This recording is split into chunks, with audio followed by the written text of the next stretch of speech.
됩니다.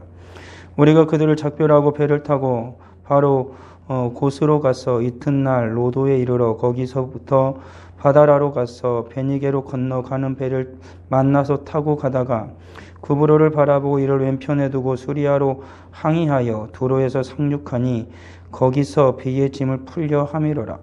제자들을 찾아 거기서 이래를 머물더니 그 제자들이 성령의 감동으로 바울더러 예루살렘에 들어가니 말라 하더라. 이 여러 날을 지낸 후 우리가 떠나갈새 그들이 다 그 처자와 함께 성문 밖까지 전송하거늘 우리가 바닷가에서 무릎을 꿇어 기도하고 서로 작별한 후 우리는 배에 오르고 그들은 집으로 돌아가니라.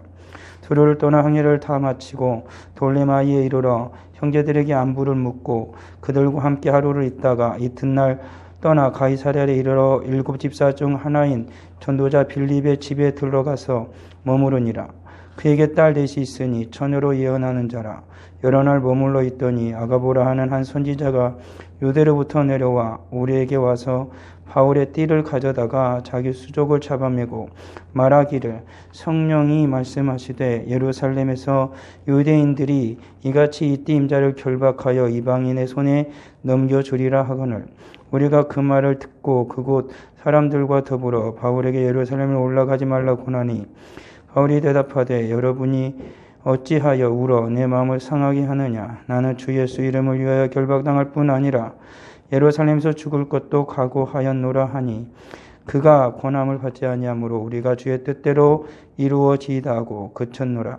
이 여러 날 후에 여장을 꾸려 예루살렘으로 올라갈새 가이사랴에 몇 제자가 함께 가며 한 오랜 제자 구브로 사람 나손을 데리고 가니 이는 우리가 그의 집에 머물려 함이라. 아멘. 오늘 말씀은 이제 바울이 비로소 이제 예루살렘으로 이제 들어가게 되어지죠. 바울이 소아시아 지역 지중해 근동과 이제 그쪽 그 에게 지역을 이제 다 순회를 합니다. 그러니까 바울 그곳 순회한 이유는 바울이 마지막으로 이제 그가 개척하였던 교회를 돌아보는 겁니다. 돌아본 다음에 비로소 이제 그가 다시 예루살렘에 오게 되죠. 바울이 맨 처음 출발했던 곳에서 예루살렘에 오른 길은 용도로면은 가깝습니다. 근데 바울은 오히려 다시 거꾸로 돌아가서 오게 되어지거든요. 그러니까는 수백 킬로를 다시 그가 되돌아가서 그가 개척했던 교회를 마지막으로 다 돌아보게 되어지는 그런 일을 하게 된 거죠. 그리고 이제 비로소 바울은 성령의 인도하심을 따라서 이제 예루살렘으로 오게 되어집니다. 예루살렘으로 오게 되어지는 그 길도 보게 되어지면은 작은 성과 섬을 지나서 이제 큰 항구를 지나고 큰 항구에서 이제 그곳에서 이제 두로까지 오는데 약 600km가 넘는 그 배를 타고 오게 되죠. 약 일주일 정도의 그 배를 타고 와서 다시 그곳에서 두로에서 이제 한 지역을 들른 다음에 가이사랴를 오고 그 다음에 가이사랴에서 다시 예루살렘으로 오게 되어지는 그 여정을 마지막 여정을 하게 됩니다. 근데 그 오는 여정 가운데에 일어난 일입니다. 이제 제자들 바울이 이제 들으는 항구마다 그곳에서 이제 거점이 되어지는 곳에 이제 제자들이 오게 되어지고 제자들과 마지막으로 얼굴을 보게 되어지죠. 근데 만나는 제자들도 공통적인 특징이 뭐냐면 다 성령이 충만한 사람들이었다. 성령의 사람들이었다. 라는 것이 성경에서 계속 말하고 있습니다.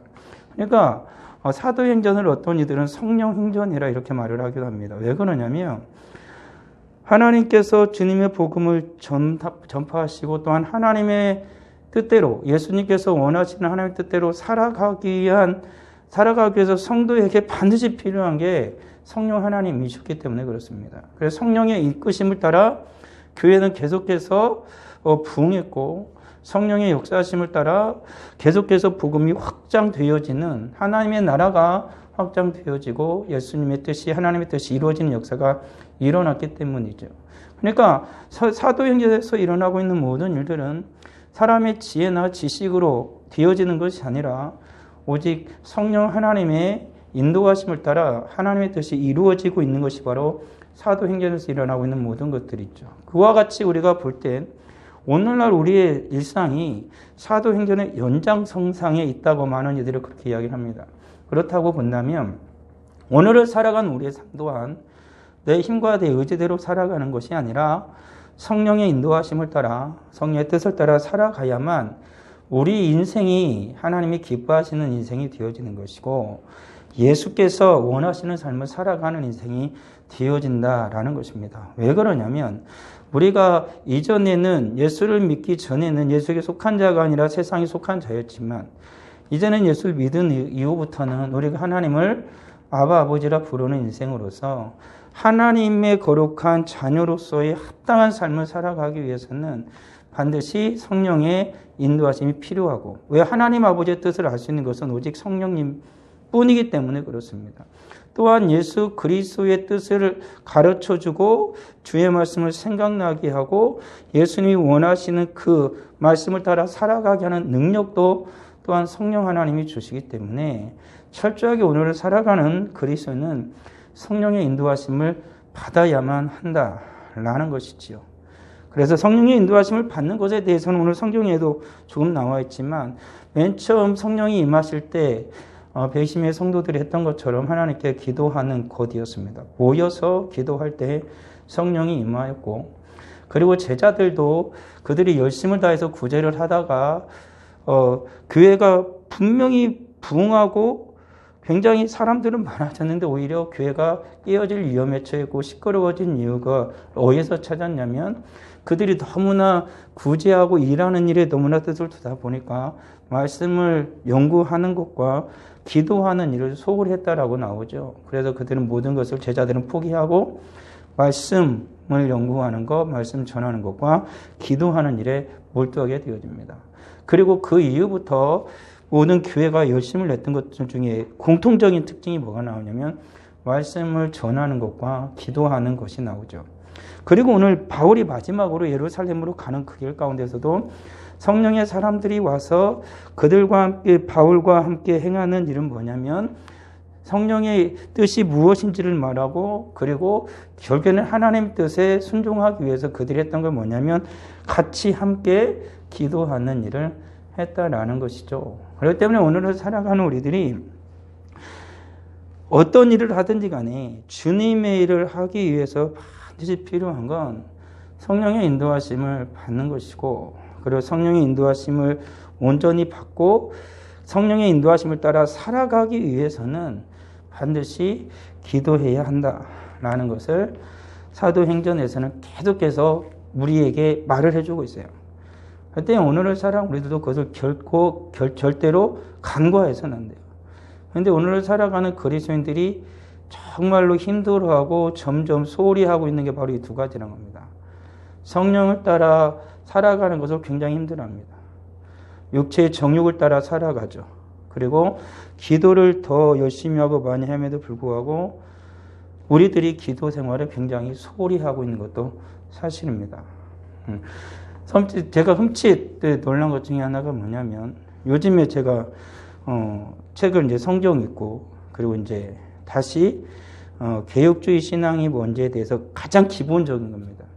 묻고 대답하는 그런 복음이 뭐고 율법이 뭐고 그다음에 율법에 대해서 전혀 이제 반대되는 상황 속에서 이제 어떤 새로운 신자가 이제 진정한 복음이 뭔지를 서로 물으면서 이제 그것을 알아가는 그 책을 보고 그리고 또 그 기도에 관한 책을 거의 이렇게 책을 성경 읽고 기도에 관한 책 한 챕터를 읽고 그리고 신앙이 뭔지에 대해서 다시 읽고 그걸 이제 반복을 하면서 계속 요즘에 지내고 있는데 오늘날에 흠칫 놀란 게 그겁니다. 정말로 오늘날 우리들이 많이 집중해서 해야 할 지금 현 상황에서 그것이 무엇인가를 곰곰이 책을 보면서 생각을 하는데 말씀 읽으면서 생각을 하는데 요즘엔 누가복음을 읽거든요. 근데 주님도 누가복음에서 보게 되면 계속 기도하는 게 나오잖아요. 그리고 사도행전에서 계속 기도하는 게 나오고 그리고 거기서도 기도하지 않고서는 어떠한 일도 되어지지 않는 거죠. 주님의 말씀을 우리가 읽고 있어도 주님의 말씀을 따라 살아가기 위해서는 성령의 능력이 필요한데 성령의 능력을 우리들이 힘입기 위해서는 내 스스로 노력해서 되는 게 아니고 하나님의 도움을 받아야 되잖아요. 그러니까 하나님의 도움을 받는 길은 기도하는 거예요. 말씀대로 살아갈 수 있는 것도 기도하는 거죠. 그러니까 그 철저하게 주님을 의지할 수밖에 없는 겁니다. 오늘날의 나라를 보더라도 우리의 지금 코로나 시국을 보더라도 우리는 여러 가지 이야기를 정말 합니다. 근데 정말 해야 될 건, 그리스도인이 정말 해야 될 것이 뭐냐면 기도하는 것이다라는 거죠. 근데 여러 가지 환경상 기도할 수 있는 상황이 어려워지긴 했지만 정말로 이 모든 어려움을 이겨내고 다시 주님의 크신 은혜와 부흥의 역사를 경험하길 원한다라면 다시 우리들이 기도의 무릎을 반드시 꿇어야 하는 것은 변함없는 사실이다.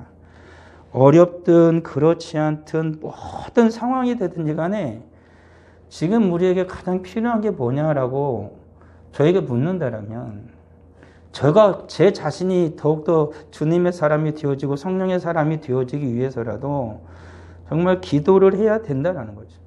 근데 기도는 그냥 어느 순간 안 하다 해야지 그래서 절대 되는 거 아닙니다. 우리들이 잘 아는 것처럼 기도는 계속 훈련이 돼야 되고 어느 정도 하다가 그치면은 또다시 하려면 굉장히 힘들어집니다. 기도는 계속 해야 되거든요. 근데 우리들이 수많은 날들 동안 기도를 함께 모여서 기도하는 것을 쉬었고 그리고 예배를 드린 상황 속에서도 우리 같이 소리내어 기도하거나 합심 기도를 많이 못했잖아요. 그게 위험하다 그런 것 때문에. 그렇기 때문에 그런 것들이 더 어려워진 상황이죠. 정말 교회가 주님의 능력과 힘을 가질 수 있는 유일한 방법은 함께 모여서 주님의 뜻을 구하는 거잖아요. 말씀을 듣고 주의 말씀을 듣고 주님의 뜻을 같이 구하려면 같이 기도하는 것인데 그것이 계속해서 너무 오랜 시간 동안 빠져 있었던 거죠. 그래서 오늘날 우리가 살아가는 삶이 더욱더 힘들어지고 어려워질 수밖에 없는 거죠. 이런 상황 속에서 우리들이 반드시 기억할 건 뭐냐면 다시 주님 앞에 어떻게든지 간에 기도를 같이 해야 한다라는 것이죠. 다시 말씀으로 돌아오면 이런 것입니다. 바울이 그렇게 해서 보게 되어지면 바울이 에베소를 지나서 계속해서 이제 사람들을 만나게 되어지고 다시 배를 타고 고스로 가고 이튿날 로드로 가고 그다음에 바다로로 가서 베니에 건너가서 배를 타고 가다가 구브로를 바라고 이제 베니게가 이제 흔한 거예요.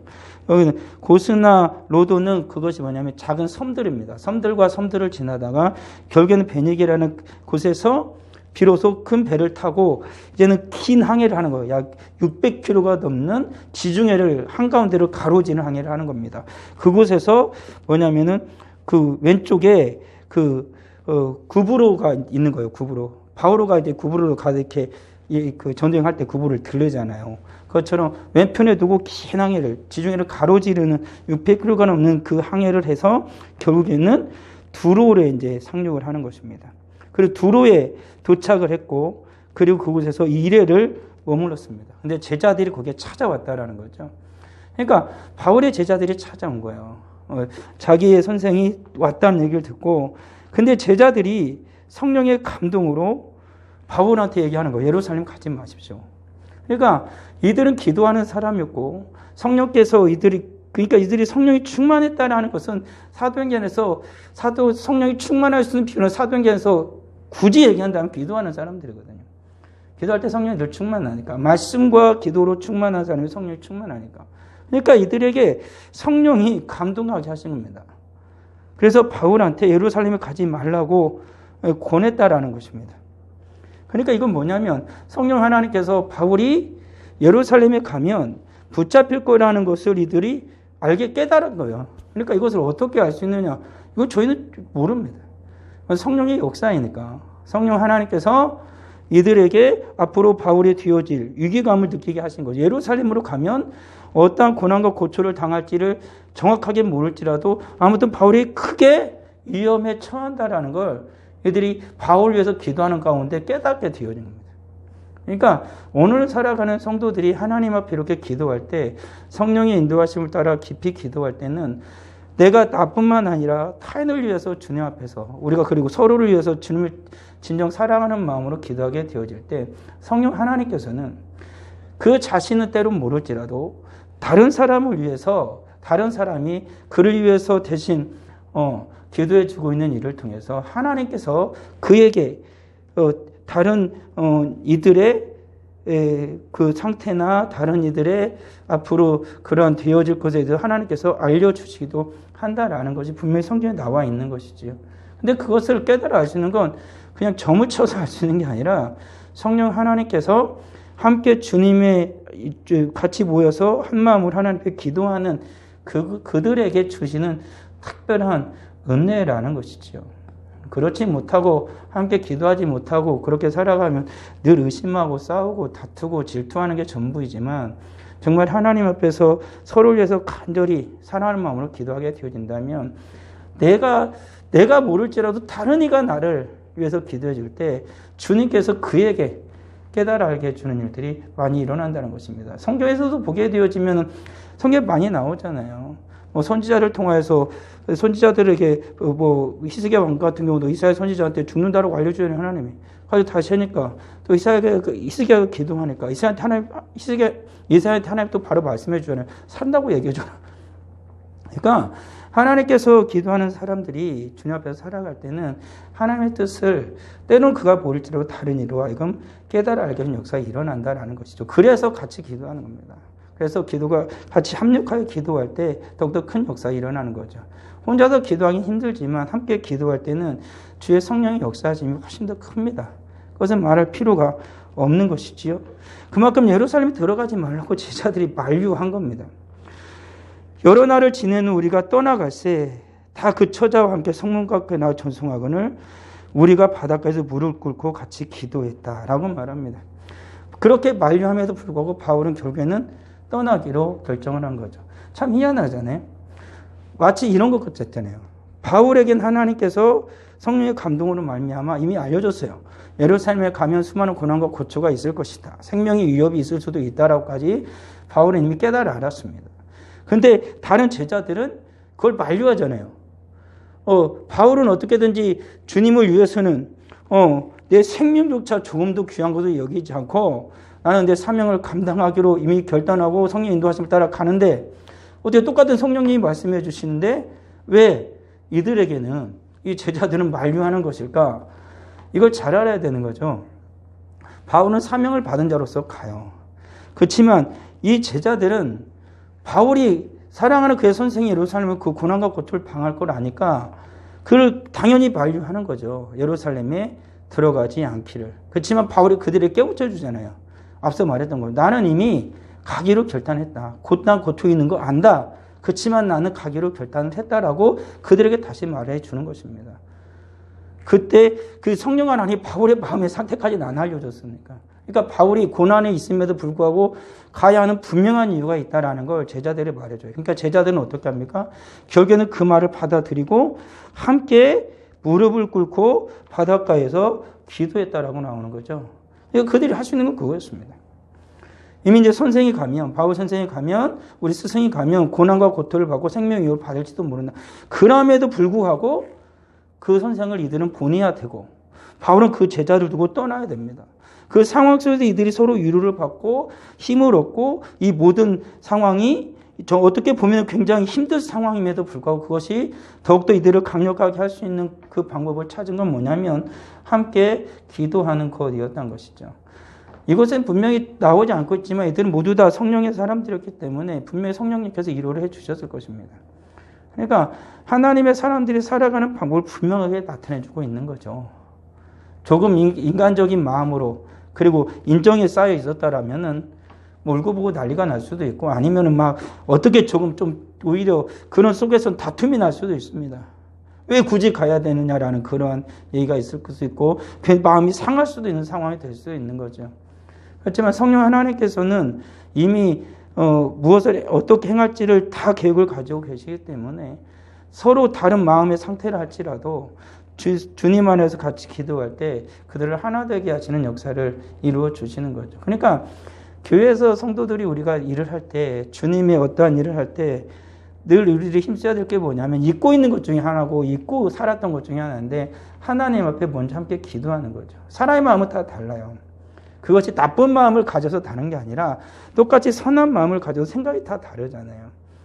근데 생각이 다를 때 그것을 하나 되게 하고 서로가 마음이 상처받거나 서로가 미워하거나 시기하는 마음이 없이 온전히 주님 연대로 평안 가운데에 하나 되게 하시는 방법은 주님 안에서 같이 기도하는 거예요.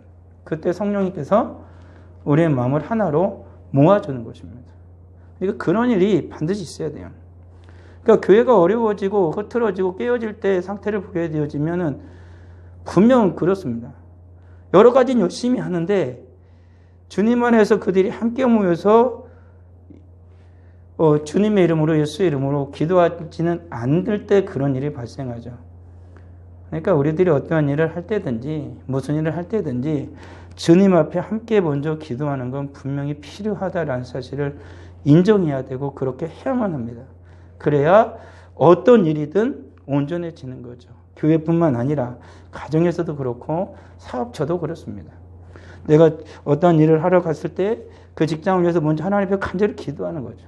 이것이 주님께서 도와주셔서 주의 성령님께서 이끌어 주시는 곳이 되어지기를 먼저 기도하고, 그리고 가정도 그렇고 힘들고 어려운 일이 있다라면 먼저 하나님 앞에 기도하는 거죠. 그것은 주님께서 하시는 것입니다. 성령 하나님께서 하시는 것이죠. 과연 그럴까? 그건 믿음입니다. 주님께서 믿음을 하나님께서 해줄 걸 믿고 기도하느냐 안 하느냐에 따라서 분명히 그건 달라질 것입니다. 믿지 못한다라면 기도하지 않겠죠. 그렇지만 믿는다라면 기도하는 것입니다. 그리고 주님은 그 믿음을 따라 역사에 주시는 것이죠. 그렇게 이제는 둘을 떠나서 다시 둘을 떠나 항해를 마치고 돌레마에 한 50km 떨어진 곳입니다. 다시 그를 떠나서 가이사랴에 한 60km 떨어진 곳인데 이게 조금 그게 먼 거리 나지만 배를 타고 다시 이동을 한 겁니다. 그래서 결국에는 가이사랴에 가서 7 집사 중에 했던 전도자 빌립의 집에 들어가죠. 원래 빌립은 집사로, 그러니까 원래 그 빌립 같은 경우는 교회에서 어떠한 일을 행할 때 그 일을 이렇게 도와줄 수 있는 일을 할 수 있는 사람으로 그를 뽑았는데, 오히려 빌립이 하는 일을 보게 되어지면은 전도자 빌립으로 훨씬 더 많이 나오죠. 그런데 더군다나 스데반 같은 경우는 복음을 전하다가 돈에 맞아 죽었지만, 빌립 같은 경우는 사마리아에서 전하고 끊임없이 이동을 하면서 복음을 전하는데 성령께서 강력하게 역사를 하죠. 빌립을 붙들고. 그리고 빌립 붙들고 복음을 전하고 이디오피아 내시에게도 복음을 전해서 그로 하여금 세례까지 주는 역사가 일어나게 되어지고, 그리고 빌립이 가는 곳마다 하나님이 함께 하셔서 큰 역사를 이루어 말미암아 구원의 역사와 복음이 전파되는 역사가 일어나게 되어지는 것을 성경은 계속해서 말해주고 있다라는 사실입니다. 그만큼 빌립은 사도가 아니에요. 사도들이 자기들이 굳이 하는 일이 너무나 바쁘고 행정적인 일을 하는데 자기들이 안 하기 위해서 빌립을 세웠는데, 빌립은 그 일도 충실히 했을 뿐만 아니라 성령의 사람이어서 복음을 전한 일에 온전히 일을 하는 사람이었던 거죠. 그러니까 빌립이 나는 이제 행정은 일이 맞지 않아, 나는 굳이 하는 것은 내게 맞지 않아, 나 이거 때려치고 나는 복음이나 전할까, 이런 사람이 아니었던 것입니다. 여기서 말한 거 보면 전도자 빌립이라고 보지만 집사 중 하나라고 나오잖아요. 그러니까 그 일을 충실히 행하면서 복음을 전한 일을 함께 한 것입니다. 그때 주님께서 역사가 일어난 것이죠. 이것은 주님께서 주신 일이 분명한 거죠. 그러니까 우리 어떤 이들은 가끔 착각하는 경우가 생기잖아요. 주님께서 내게 맡겨주신 그 일이 있음에도 불구하고 그 일을 내팽겨친 다음에 자꾸 다른 일을 하려고 그래요. 복음 전하는 것만 좋으니까 무조건 그걸 한다고, 그것만 하고 가정도 안 돌보고 막 직장도 그냥 소홀히 하고 오직 복음을 전하는 일에만 힘을 다하고 그랬다 하고 있는데, 그건 어리석은 일이죠. 하나님께서는 그렇게 일하시지 않는 거예요. 주님께서는 내가 맡아둔 그 자리에서 그 일을 충실히 하게 하실 뿐만 아니라 복음은 누구든지 다 전해야 하는 자이니까, 아예 바울이나 사도들은 아예 그 일을 위해서 부른 거고, 그렇지만 대부분의 사람들은 내가 일을 하면서 주님의 그곳에서 복음을 전할 뿐만 아니라 하나님의 삶으로 살아가는 거거든요. 전도자 빌립은 그런 사람이었다는 것입니다. 그런데 그곳에서 있는 딸도 4명이 있었는데 그 딸이 다 처녀로 예언하는 자예요. 그러니까 시집을 안 갔다는 것입니다. 오늘날에 보게 되어지면 참 골치 아프다고 생각할지 모르겠지만, 오히려 그러니까 이들의 사고나 세계관이 오늘날의 사람들이 잘 생각을 해야 되는 거죠. 시집을 가든 시집을 안 가든 그건 중요한 게 아니에요. 바울도 그걸 얘기하잖아요. 결혼하든 결혼하지 않든 그게 중요한 게 아니다. 차라리 결혼하지 않고 오직 주를 위해서만 살 수 있으면 결혼하지 말아라. 바울은 이렇게까지 얘기하거든요.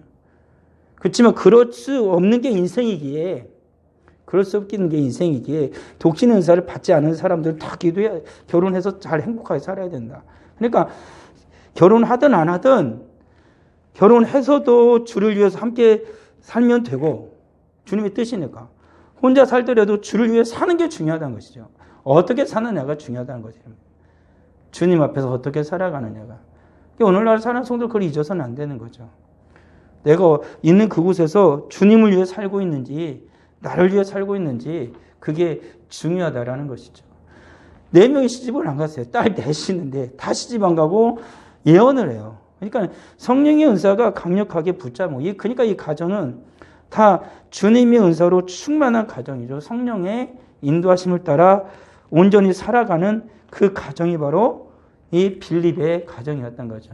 정말 대단하죠. 정말 세상에서 보게 되어지면 저 집은 완전히 미친 집안 저는 보일 겁니다. 예수의 미친 집안. 아버지가 막 전도하러 막 다니고 교회에서 그렇게 하면서 열심히 살아가는데 딸들은 다 예언을 하면서 살아요. 그럼 세상에서 보게 되어지면 한편으로 볼 때는 참 이상하다라고 생각하기 훨씬 더 쉽죠. 그렇지만 성경은 절대 그렇게 얘기하지 않고 있습니다. 오히려 이와 같은 가정은 진정 하나님의 은혜와 복을 받은 가정이죠.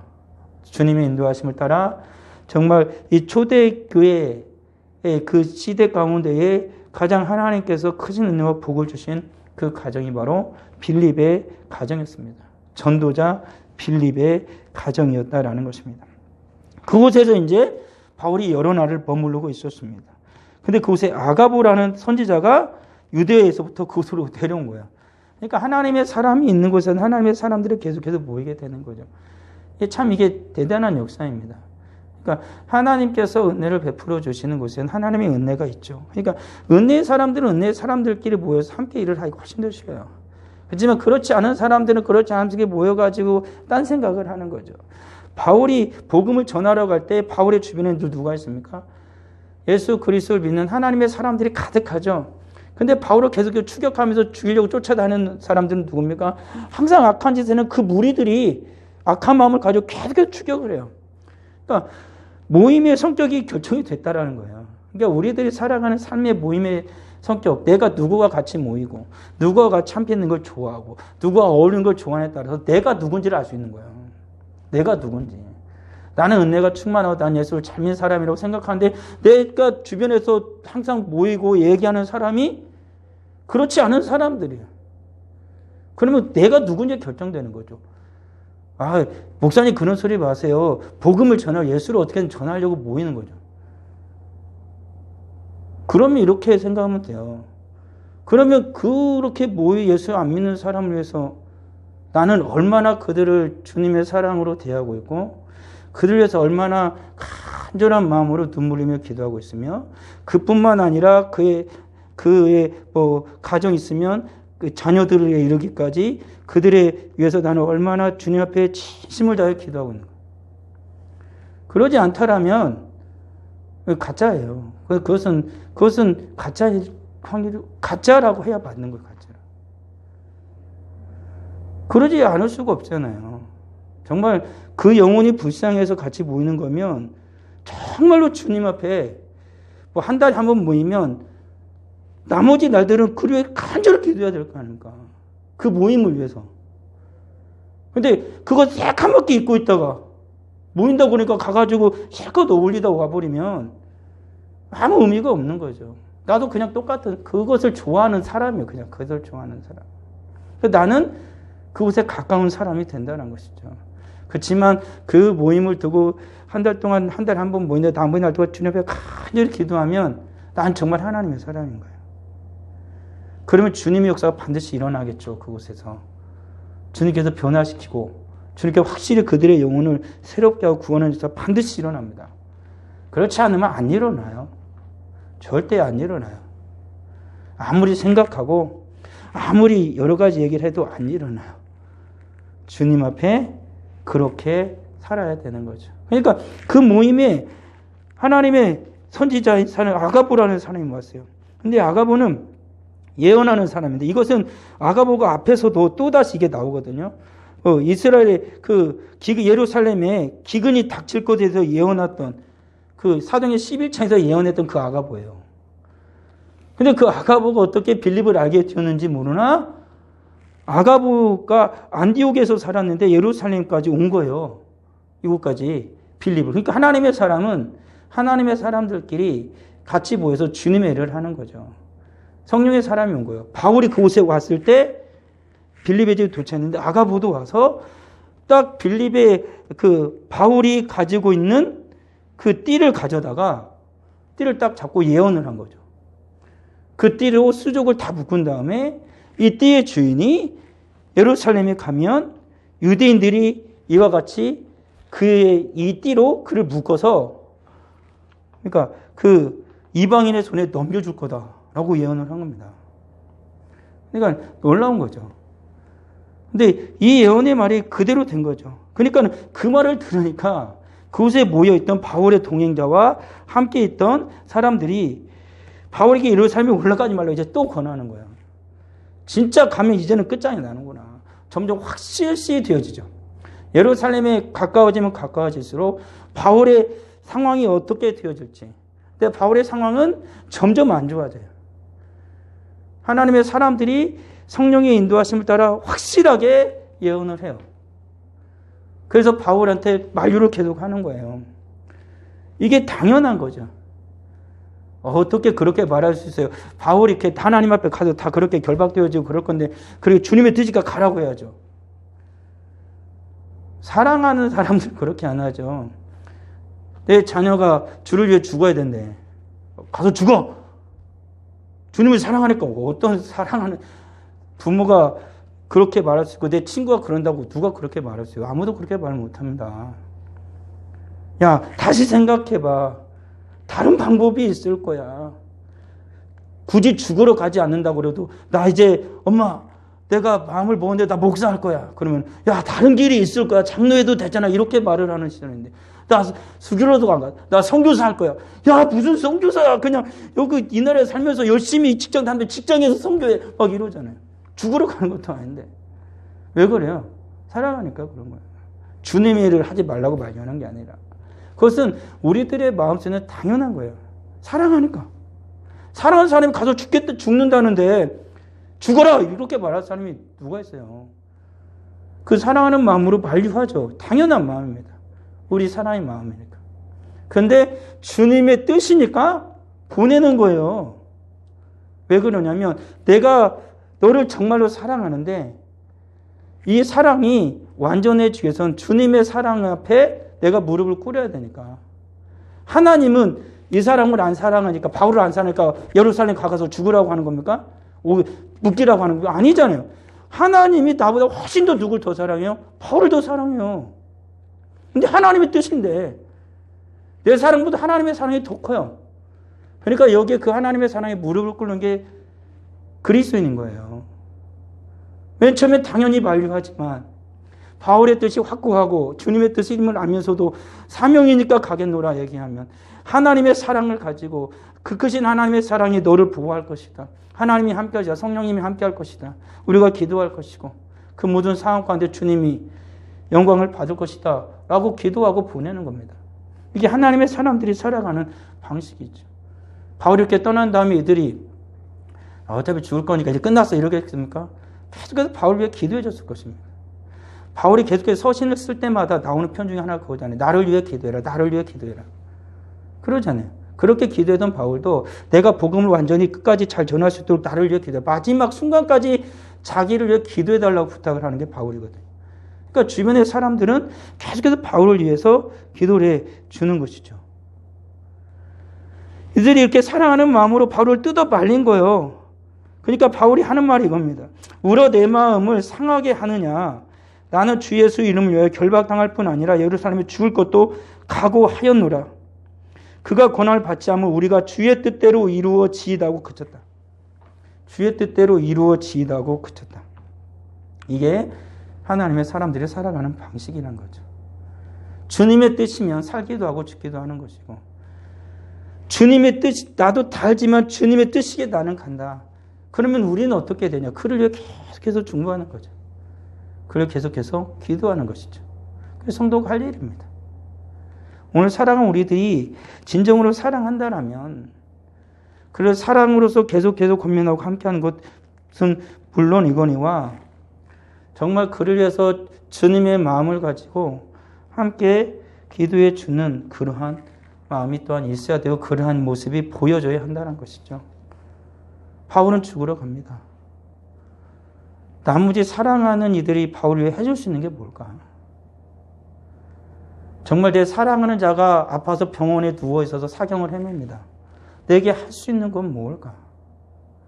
우리 가족 친지들 가운데 예수를 믿지 않고 죽음의 그늘 아래 있는 자들이 있습니다.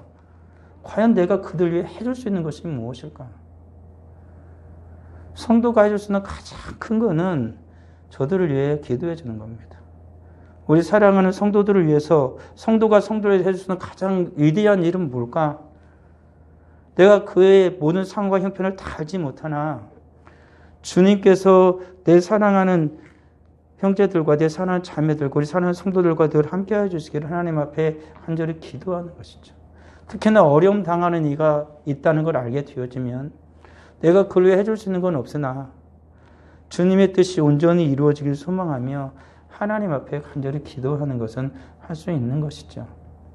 기도라는 건 가장 쉬운 것이지만 가장 어렵기도 하고 가장 위대하다는 사실을 잊어서는 안 됩니다. 성도가 할 수 있는 가장 위대한 일이 뭐냐라고 물을 때 어떤 이렇게 대답했습니다. 그것은 바로 기도다 라는 것이죠. 그것은 기도는 내가 하는 게 아니라 누가 하니까 하나님이 일하시도록 하나님께 맡기는 것이니까 그런 것입니다. 우리 사랑하는 성도들, 코로나19 상황 속에서 어떤 이는 바울과 같이 살아가는 그런 직접적으로 예루살렘에 가서 그런 결박이나 그런 위협에 처할 상황은 아니나 정말로 위험한 가운데 처한 이들도 있고 그리고 그러한 길을 가야만 하는 이들도 있고 우리가 알지 못하는 모든 영적인 어려움을 당하는 일도 있고 육체적인 경제적인 고통을 당하는 일도 반드시 있습니다. 모든 것을 우리가 알지 못합니다. 하지만 한 가지 할 수 있는 건 주님 앞에서 우리 사랑하는 성도들이 어려움을 당하거나 힘들어하는 그 상황 가운데 저를 위해 기도하는 것입니다. 그리고 오늘 이들이 말한 것처럼 주의 뜻대로 이루어지이다 라고 우리는 하나님 앞에 맡기는 것이죠. 그러면 하나님께서 하나님의 선하신 뜻을 반드시 이루어 주실 것입니다. 물론 나도 그렇습니다. 우리 개인도 그렇다라는 것입니다. 하나님 앞에 전심으로 기도하고 주님께 맡기는 것입니다. 기도하는 것 자체가 주님께 맡기는 것인데 더 한층 더 진정으로 주님께 맡기는 겁니다. 주님의 뜻대로 되어지기를. 분명한 건 사실 한 가지 뭐냐면 하나님은 나보다 나를 훨씬 더 사랑하시고 하나님은 나보다 나를 훨씬 더 잘하시는 위대하시고 전능하신 하나님이시다 라는 사실을 우리는 인정하고 믿고 그 하나님을 신뢰하면서 기도해야 한다라는 것이죠. 우리가 이 시간에 기도하길 원합니다. 방금 말씀드린 것처럼 우리가 할 수 있는 건 하나님 앞에 같이 기도해야 하는 겁니다. 같이 기도해 주는 겁니다. 내가 할 수 있는 게 뭘까? 이 힘든 상황 속에서 성도는 하나님 앞에 무릎을 꿇는 것입니다. 오늘 성경 그렇게 나와 있지 않습니까? 그리고 주님께 맡기는 것입니다. 우리 같이 성도를 위하여, 우리 사랑하는 성도들을 위하여서 그리고 우리 가정과 나의 삶을 위하여서 같이 하나님 앞에 기도합니다. 기도하겠습니다. 영광과 찬양과 존귀를 우리 하나님께 올려드립니다. 아버지 하나님, 저의 연약함을 아시는 주님께서 이 시간에 제 사랑 거룩한 자녀들이 하나님 앞에 간절히 기도하오니 우리의 의로움이나 우리의 공로를 통하여서가 아니라 오직 예수 그리스도 주님을 의지하여 우리 하나님께 나아가 간절히 기도하오니 우리 주님 우리의 기도를 들으시고 응답하여 주시옵소서.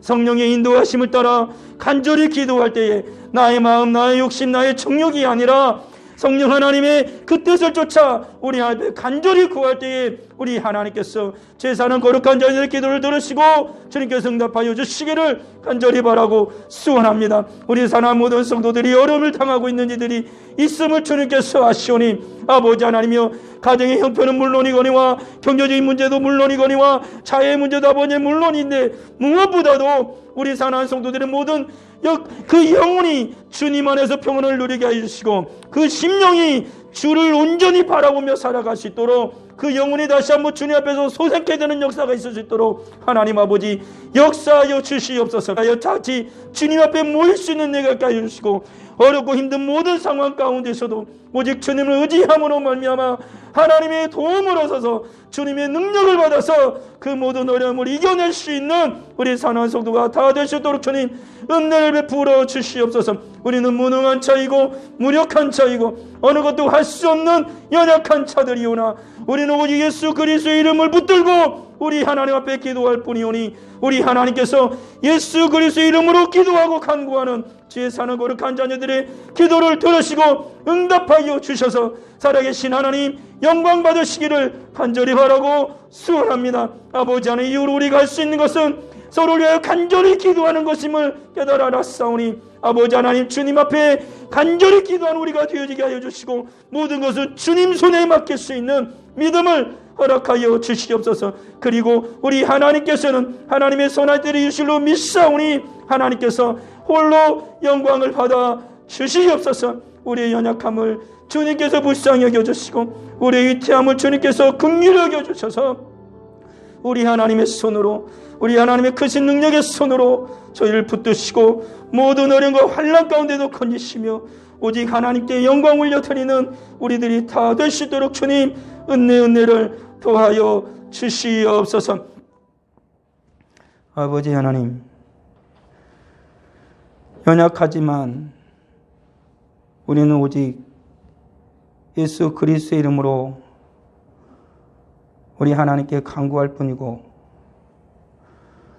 그 가운데 오직 주님의 뜻이 온전히 이루어짐을 믿으며 하나님께 영광 올려드릴 뿐입니다. 우리들은 힘들고 어려운 상황에 처한 이들이 너무나 많습니다. 주님께서 함께하여 주셔서 그 모든 힘든 여정 가운데는 주의 사랑하는 거룩한 자녀들을 다시 한번 붙들어 일으켜 세워주시고 하나님의 영광을 위하여 주님의 뜻과 하나님의 나라가 확장되어지도록 주님께서 주의 사랑하는 거룩한 자녀들을 다시 일으켜 세우시고 우리 하나님 영광 받아 주옵소서. 이후로 우리 사랑하는 모든 성도들이 하나님 앞에 서로를 위하여 기도하게 하여 주시고 주의 뜻이 이루어지기를 소망하며 살아갈 수 있는 모두가 되게 하여 주옵소서. 주 앞에 귀한 예물을 드리오니 하나님의 예물 받아 주옵시고 진정 주님의 은혜 가운데에 그 영혼이 잘된 같이 범사가 잘되고 강건함의 복락이 있는 복된 자녀들이 다 되도록 주님 은혜 베풀어 주옵소서. 믿음으로 구하고 의심치 아니할 때에 응답하시는 하나님께 영광 올려드리고 우리 하나님의 크신 뜻이 이루어짐을 인하여 주님의 사람으로 더욱 살아갈 수 있도록 주여 역사하여 주옵소서. 우리의 기도를 들으시고 응답하신 하나님을 찬양하며 예수님의 이름으로 기도합니다. 아멘.